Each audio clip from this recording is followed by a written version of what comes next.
This soul singer is more than just a vocalist. He is a living icon with over 30 years of experience in the music industry, and he's still going strong. The centerpiece of today's video is all about GC Cameron. Before we start, let's be sure to leave a like on the video, subscribe to the channel, and push the notification bell to be sure you won't miss on any more uploads. Now without further ado, let's cue that intro.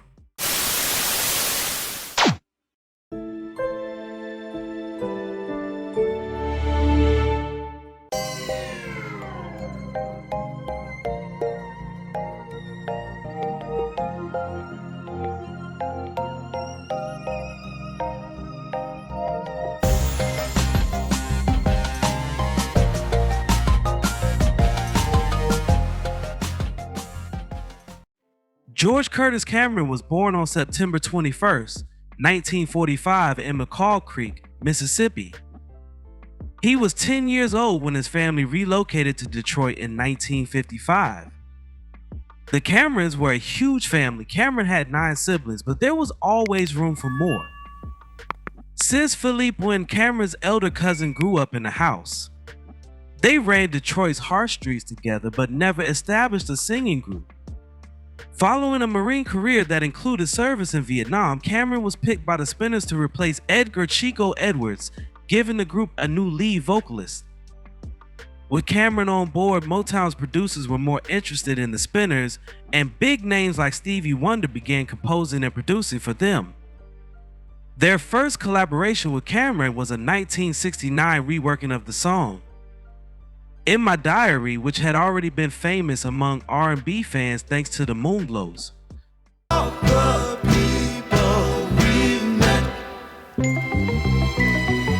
Motown's lackluster approach toward the Spinners prevented what should have been a two-sided smash.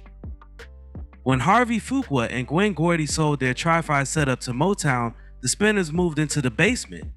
As Stevie Wonder recorded, "It's a shame," but Motown shelved it for a year.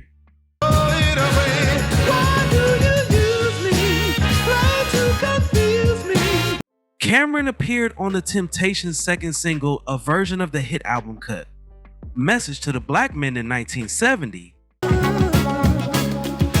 matter how hard you try, you can't stop. The Spinners' rendition was decent, albeit shorter, but it suffered from a lack of backing. But Motown was ultimately released. It's a Shame on June 6, 1970, and it climbed the pop charts to number 14 before becoming the Spinners' biggest hit to date.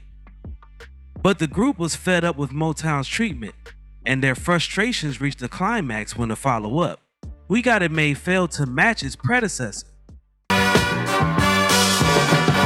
When we build all our dreams come true. It was clear that Motown would never take them seriously, so they decided to leave.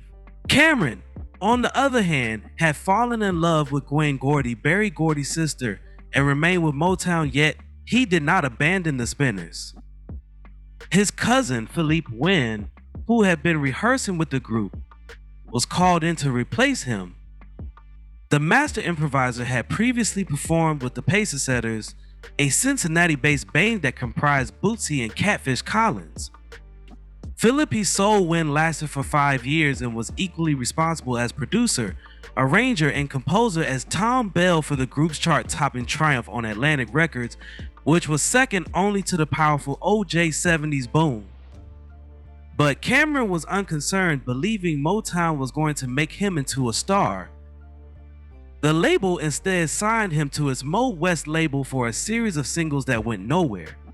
Act Like a Shotgun, a tentative follow-up, I'm Gonna Get You Parts 1 and 2, was slated for release but was yanked at the last minute, and Mo West released What It Is with little marketing. Now that should be our main concern. Going for broke, they attempted a duet with Willie Hutch titled The Come Get This Thing, but shelved it in favor of Cameron's intriguing Don't Wanna Play Pajama Games, written and produced by Smokey Robinson, in which Cameron imitates Robinson to perfection. Uncertainty grew for the Spinners, with Wynn having an unparalleled run of top 10 songs and best-selling albums, but Cameron couldn't crack the charts. He was transferred to the Motown label for his subsequent singles, including No Matter Where and Let Me Down Easy, none of which sold well.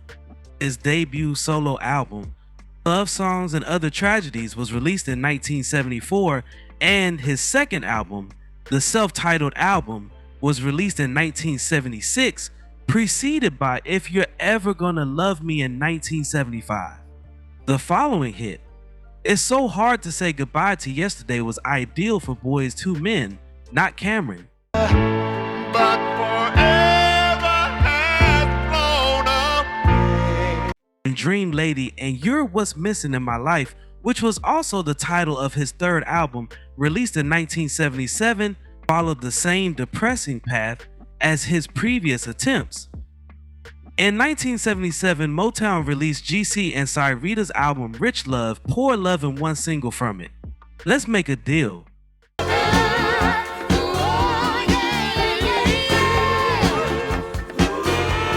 2 years later, Cyrita collaborated with Billy Preston on With You, I'm Born Again.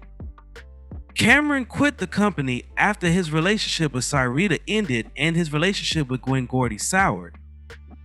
Cameron had already months removed from the label by the time I've Got My Second Wind, a duet with Tata Vega from Her, Given All My Love album, was released. From 1977 on, the brilliant multi-voice singer recorded for a variety of small labels. His most notable album was Give Me Your Love for Malaco Records. Every producer who worked with him discovered a unique sound. It's an excellent album with several captivating tunes, notably the heartfelt A Night Like This in Georgia. A year later, Ian Levine enlisted Cameron as a vocalist, composer, and producer for his Motor City project. Cameron states he has yet to get a loyalty check from any recording business with which he has ever worked, even though his collaboration with Levine was creatively rewarding. That includes the late 1990 single Walking Dr. Bill, which he recorded with the Tams. The Shag Smash earned him some concerts on the Carolinas Beach music circuit with the Tams and his own band, the GC Cameron Band.